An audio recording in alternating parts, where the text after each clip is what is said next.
What the fuck? Put that right there.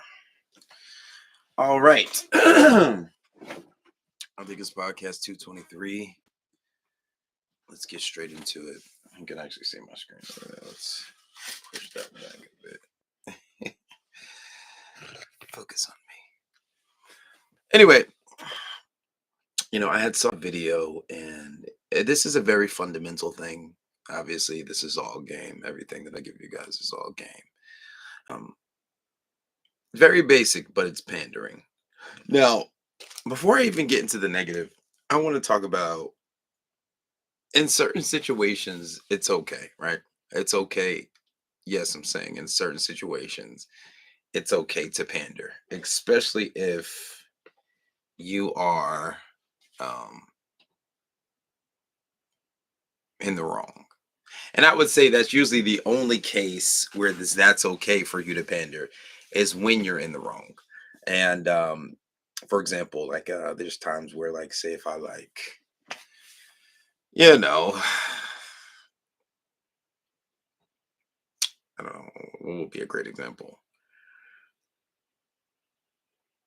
If I was like, if I like hit my girl by accident, you know, this actually happened not too long ago. I like flung my hand back and I wasn't paying attention, popped her in the head. It was an accident. Swear. I'm not I'm not into domestic violence at all. Right. But um with situations like that, it's okay to pander, right? But obviously you're not in a situation where it can lead to things that can become negative, of course. And when it comes to pandering, a lot of guys do this, and I think how guys see their girlfriends are wrong to begin with. A lot of guys see their girlfriends as these nice, angelic beings who can do no wrong, and they're just beautiful and they're soft and cuddly, and I just want you to be happy. But what you got to understand is when you do that, that's like throwing fuel on a fire, right? It's like throwing more fuel to the fire. It's only going to make it bigger, and it's not going to go anywhere. And women are a little more abstract than just, ABC 1, 2, 3. It's not, you gotta, this is the biggest mistake guys make. They treat women like the gym. Women are not like the gym.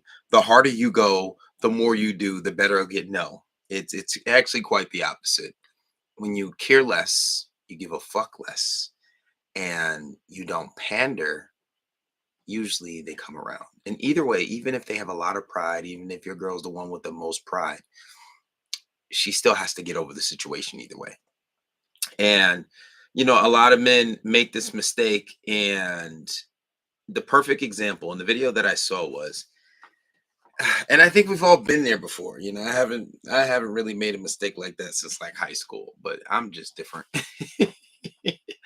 I really don't give a fuck all that much because in some situations it's just like stop. But anyway, in the video, there was a young man and his girl was on the bed, and he's like, "Hey, babe, you still mad? You still upset?" Now, there's nothing wrong with asking your girl if she's still mad or if she's still upset, but how you do it, your delivery, how you ask that question, it all matters. For example, it's okay to ask, are you still mad? Are you still upset? I've done that. I still would do something like that. Hey, you still mad? Or you still upset?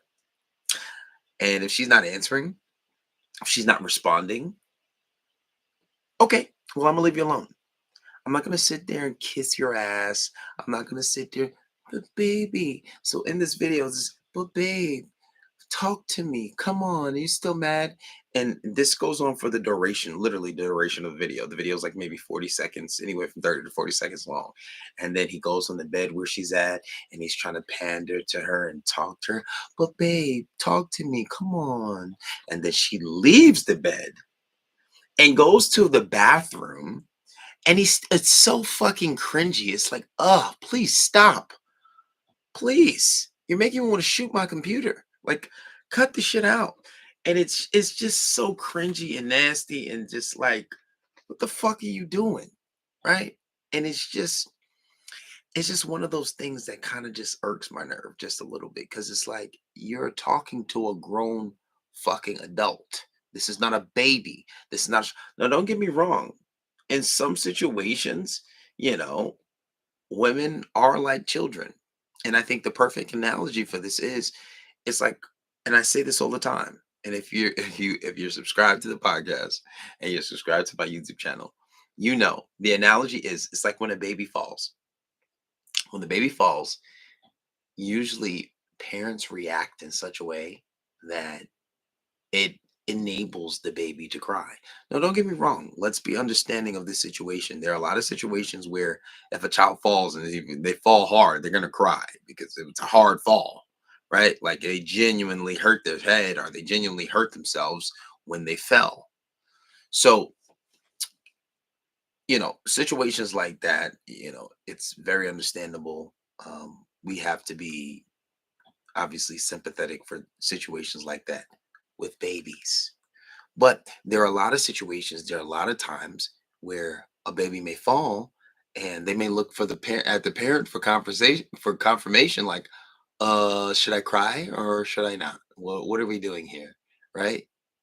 And then a lot of times, and I see this all the time, and my mom used to do it with my siblings, oh my God, are you okay, little? And the baby like, oh shit, I'm hurt. I'm hurt, aren't I? I'm fucking hurt. And then they'll start crying. But in a lot of situations, if you just look at that child and you say, you're okay. You're all right. Get up. Come on. Or you just look at them and just don't even acknowledge the fact that they are looking at you for confirmation. You look away and then they get up and get back to playing. Well, since women act like children, sometimes you have to treat them like so. Understand that we are full blown adults. We are not fucking kids. You have to learn to communicate. You have to learn to speak and say what's on your mind. So if you ask a grown adult, hey, are you mad? Hey, are you okay? Are you still mad? Right? Is there something wrong? The response shouldn't be silence. The response shouldn't be, oh, turning my back and being childish. No, that doesn't solve issues. That is not effective communication. Are men are the only ones that's supposed to be responsible in a fucking relationship? Absolutely not. Right? But if you can't communicate and say whether you're mad or upset or not, there's a problem. And not only should men call women out for it, like, hey, you're an adult. Communicate and conduct yourself like an adult. Why are you ignoring me? And I'm trying to talk to you. Right.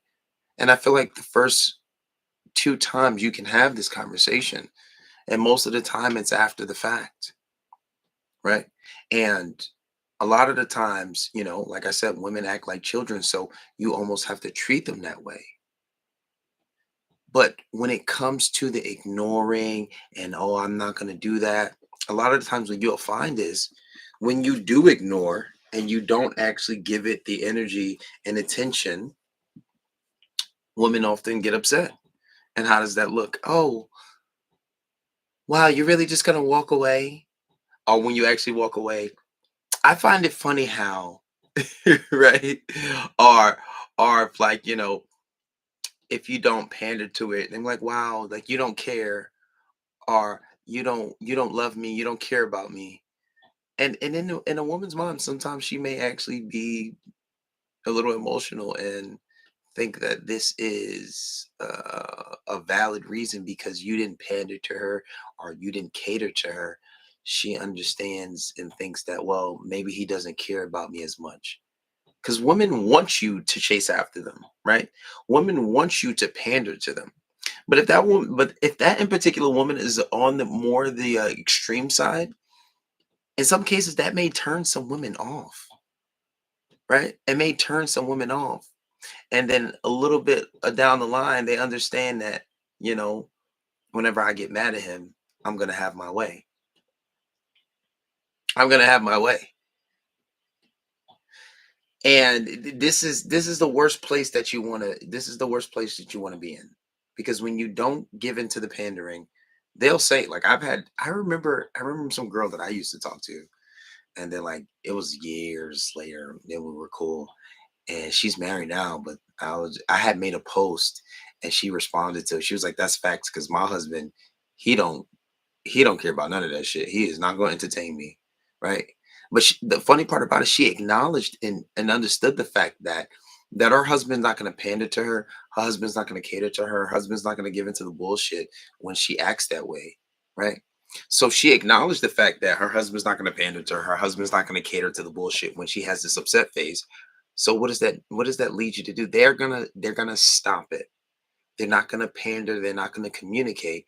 And then you showing self control and having the level of awareness and discernment to understand that this is not a situation to sit down and cater to. This is not a situation that I'm going to entertain. This is not just a situation that needs to be entertained.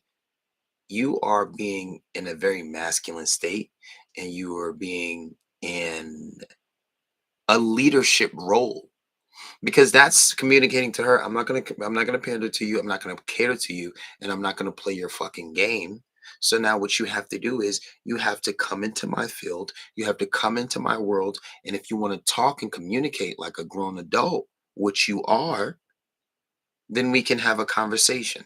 But until then, you can go upstairs, you can go downstairs, you can go outside, you can go wherever and be upset. And now, because a woman's not having her way, this is going to make her more emotional, and eventually she's going to give in, or she's going to stop it, because she understands that that's not getting her anywhere. There's no resolve there. And her whole purpose doing that is to have her way, is to get her to chase you, to get her to cater to you. And once she realizes that this is not going to work, this form and what it is of this form of manipulation is out the window, because she understands that this is not going to happen. She understands that this is not going to fly. She understands that this is not going to be okay. This motherfucker is not going to give into it. He don't give a fuck. Or he's hip to my game, or he understands that I'm playing some type of bullshit, or I'm acting bratty, and he's not going to give it. It happens. Most women do this in a relationship, and it's usually at the point where a relationship starts to shift. And at this point, it's usually some point where a woman starts to pull away.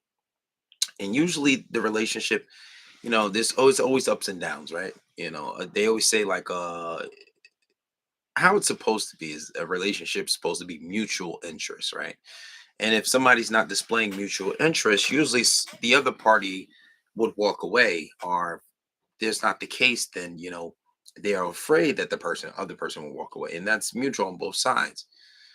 But at some point, it may seem equal. And even if that woman loves you just a little bit more, she will test you. And at some point, and trust me, it always happens, a woman will pull away. Now, not all.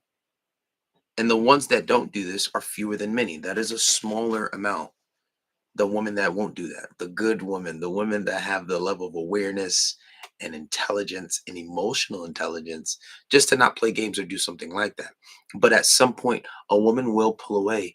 And when she does pull away and tries to ignore you, how you react will determine, how do you say, a dynamic shift, a relationship dynamic. There will be a shift in your dynamics. Meaning, for example, a lot of men make the mistake, most men make the mistake. If a woman pulls away, most men panic. As a man, you should never panic. I mean, at least not in a relationship, right? Not with these type of issues. But most men panic. And when she pulls away, what happens is, well, oh, you know what? I don't like you did this, so I'm not gonna talk to you. So what does the guy do? He runs after her. Babe, please. But babe, Megan. You ever see that fucking skit with is it Key and Peele? Megan, Megan. But then when he chases after her, she may have liked him just as equally. She may have liked him just as equally, and the interest may have been mutual at that point. But then right then and there, the dynamics tend to shift. And they shift because now she knows that she has his number, and she knows that he's going to panic. So now the power kind of shifts, because she understands that, all right, maybe she did like him equally, but she understands that he's going to panic. And now that he panicked, all right, she can relax a little bit more. And then a little down the line, she has his number. And this may continue. This may happen a few times. Now, this is not all cases, but in most cases. Um, and a lot of times it leads to turning a woman off. And a lot of women get turned off from these kind of situations, right? Eventually, because you're pandering, you're chasing, you're trying to see what's going on. But then a lot of times you find yourself being manipulated because you have some women that are very immature. You have some women that are, you know, very manipulative. And what they'll do is they'll say, you know what, since I'm not having my way, I'm gonna be mad at him. And when I'm mad at him, he's gonna give me my way because I understand that he's gonna panic. I understand this routine. I understand how he acts. And since he acts like that, you know what? I'm mad at you. And because you're so loving and you love this woman so much, you love her to her bones, and you don't want to be apart from her. You don't want her to be mad at you. Um, and you probably don't want to be deprived from sex because you're being loyal and monogamous. And the problem comes in where now you find yourself being manipulated because she didn't have her way. She's going to punish you in some type of way by not talking to you and not giving you what you want. So now you're like panicking. You want to give in to her. You want to give her everything she wants. But now you find yourself being manipulated in this situation. All because you decided to chase, you decided to do whatever the fuck they do in these fake ass romantic movies, thinking that's the right thing to do, thinking that, oh, you're supposed to chase after her, you're supposed to do whatever it takes to keep her, you know, the whole Jaheim song, you better put that woman first. Bullshit. Bullshit. We've been lied to. And it seems like everything in this fucking world, it's like this big deception to fucking set humans up just to fail. Like it's like you have to go through these obstacles called life just to not fucking fail. And it's crazy because everything will tell you, people will tell you, the music we listen to will tell you. The very first thing to do is some simple shit. And then, your first teachers are usually what? Women. Your mother usually is your first teacher, right? That's who you create your bond with. You were in you were in that woman's stomach for how many months? That sounds kind of crazy. But and then when you go to school, majority of teachers are who? At least me growing up, it was women. So then subconsciously you have all these narratives in your head that you have to cater, you have to pander, you have to give into this, you have to give into that. And, you know, doing the right thing is, oh, not treating that woman bad, and she's a princess, happy wife, happy life. And there's just these bullshit, nonsensical, asinine narratives in society that just don't hold up. They don't hold up to be true. And it's actually the contrary. When you don't pander, when you stand your ground, when you behave like a man, when you show self-control, when you're not there just to kiss ass, when you understand these type of dynamics, your relationship becomes a lot better. And not only does it become a lot better when you know not to pander and give into these type of situations, your woman actually becomes a lot more submissive. She actually becomes more feminine because you become almost unshakable, and she understands that these little games are not going to hurt you. Don't get me wrong, you're still going to get tested. There's being in a relationship that's very nuanced, and it's a lot of different scenarios. There's a lot of different ways a woman will test you. And I would say that you should, even before you get into this type of situation, get to know a woman and see the things that she does. And before you decide on a relationship with her, you need to let some months pass and see how she behaves, right? And this will show you. But a lot of guys don't do this. A lot of guys don't understand that there's a filtering mechanism. A lot of guys never develop a filtering mechanism. A lot of guys never even have a reference sheet for how to filter out a woman. By the way, subscribe to Patreon because it is the first few chapters are on there, so you guys can read for free. Um, And but the book is actually not finished. It's a lot of work. It's like filtering women out. It's a lot of work. So the book is still being developed. But there's this element that men are not even aware that it exists. Learning how to filter women out. But a lot of guys don't do this, and since a lot of guys don't do this, they find themselves in situations where women do certain things.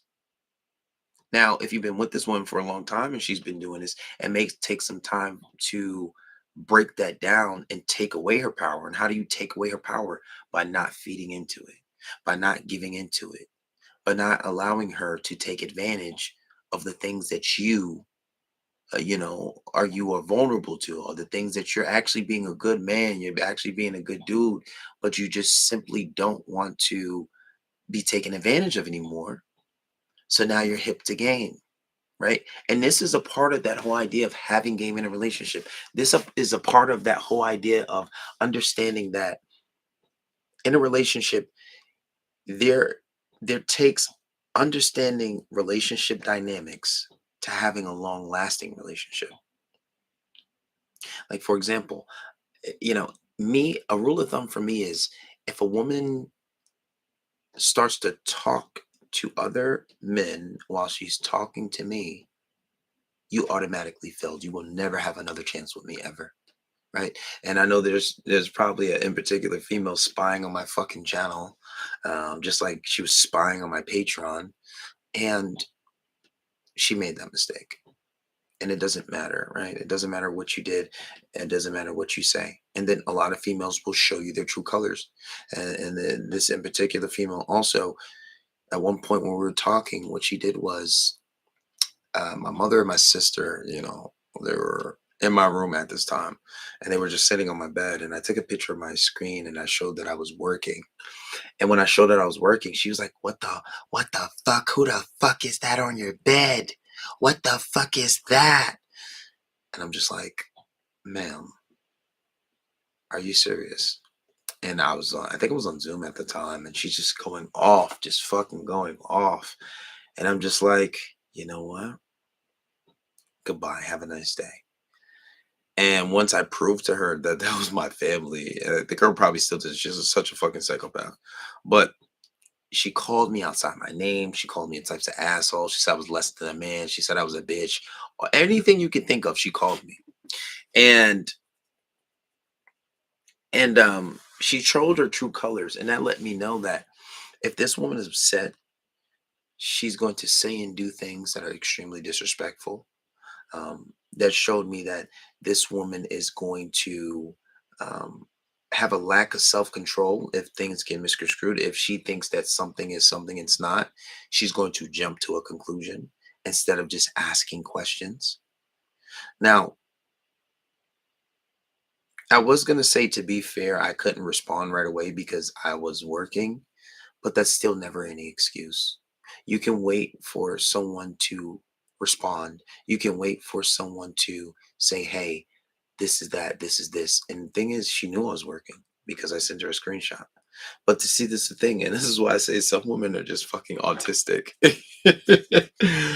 Some women might just be autistic because what the fuck, dude? Like, it's a spectrum. They don't have to look super retarded or slow. And I don't know if that's considered profanity, YouTube, so my bad. But some women just don't get it. And this is exactly why you have to understand that when it comes to this, when it comes to, you know, filtering women out and understanding the things that you can do, the things that you can't do, it is very essential. And you have to understand that understanding relationship dynamics is very crucial. And I think that most women can be married, right? I know a lot of men say stay away from marriage. You listen to Fresh and Fit and all these guys that are considered quote unquote red pill. They'll tell you to stay away from marriage and don't do these conventional things. No, of course you can get married. I would suggest don't get married by the law. You can get married in spirit. Um, and you can do lovey-dovey things, but certain things need to be corrected. And when you don't have the understanding and the wherewithal of how a relationship should be ran, or understanding relationship dynamics, you have to understand that. these things can happen, and it can lead to a bad relationship. So I would say educate yourself on that and understand relationship dynamics, and understand that shit can happen and things need to be better. Somebody said, just found out the girl I like got pregnant with someone else's kid. Sheesh, that's pretty devastating. That's devastating. But if she's not your girlfriend, you can't really be mad because it's just a girl you like. Now, if you were fucking with her, tad bit of a different story. I think this podcast number 223. But yeah, man, that is pretty devastating. That is pretty tough. It's not easy for anybody to digest, but understand that girl just showed you who she was. And if she wasn't your girl, if you still want her, you can, you can always pray on that relationship that it goes bad and you can still have her if you want her with somebody else's kid, but you could always just get somebody new. You have any suggestions on ways to practice staying on top of your game daily with your girlfriend? Um, well, the best way is to obviously information is key, repetition, study information. So the information that you have, you want to study, you want to stay on top of it. But also just having a level of awareness, and this is something that I've been saying to myself, is just becoming sharper. Like I make little mistakes, right? I make little mistakes that always lead to me having problems. I don't want to say necessarily getting caught, but just being sloppy. Just being sloppy and just like doing little things that may lead to me having issues in my relationship. Like for example, it's getting upset at something small and understanding that, damn, I should have never got upset with that. Or like we're humans, so sometimes you may give in to some of the tactics that your girl may do, or she understands that stupidity may piss me off. And sometimes I may tend to react. And because of that, sometimes, not all the time, it may be easy to get me upset. If it's very subtle, that is. But if I can tell that it's being done purposely, I'm just gonna stay silent. But you just have to be sharp. And being sharp, it's a little nuance. It's not just one thing. It's obviously repetitive information, consuming the information and understanding. Two is also understanding that you have to have a level of consciousness, a higher level of consciousness, and a higher level of awareness just to stay sharp. So when you stay sharp and you understand your girl, and also study your girl, because a lot of the times you may know certain habits on a conscious level, but there's a lot of different things and little patterns that if you actually study your girl, you may come to. Like I would used to do this thing where I would write down certain patterns when I was dating somebody for a long time, and I would notice certain things. And sometimes instead of watching TV, I would go over my notes and I'd be like, wow, she does this. Last month she did this. 2 weeks later she did this. Or every time she's on her period, she does this. So I start to see these habits. And not only did I see these habits, I was able to, in disagreements or arguments, say, you did this shit last week. It's like, no, I didn't. You did. You did it on the fourth. I would go look at my notes, and I was taking notes just to study the person I'm with, but also I was taking notes, so I had the dates. But actually studying, but obviously it takes extra work. But don't watch TV. There's always something you can be doing, whether you're working on yourself, whether you're working on your business. Study the people you're with. When you study the people you're with, you start to see habits. And then when you see habits, you can counteract it, you can predict it, and you can do things to maybe even dissolve it. So, yeah, you just stay sharp. Stay sharp. I'm tired, man, spiritually exhausted, shaking my head. Have more awareness. Study a girl. Study a girl's habit. Gotcha. 100%. But anyway, guys, it is pretty late here. And once again, I failed to go to sleep early. um, I did see something that if you do something for a week when it comes to waking up early, um, you'll be able to do it consistently. So I think that's what I'm going to try to do. Even if I get 3 hours of sleep, I'm okay with that because we got to reset. I know Ingu, so you've been getting on Tyvee's fucking sleep schedule. You guys over there in the UK, so I know it's pretty early over there, but um, I'm about to get some sleeps. I had to do this podcast because I didn't get to do it in the last few days. I've been pretty busy and I've been working on some quality stuff. But anyway, guys, I'm out of here. That's exactly 30 minutes, and we're going to end this stream. And make sure you guys like and subscribe. I will be back tomorrow.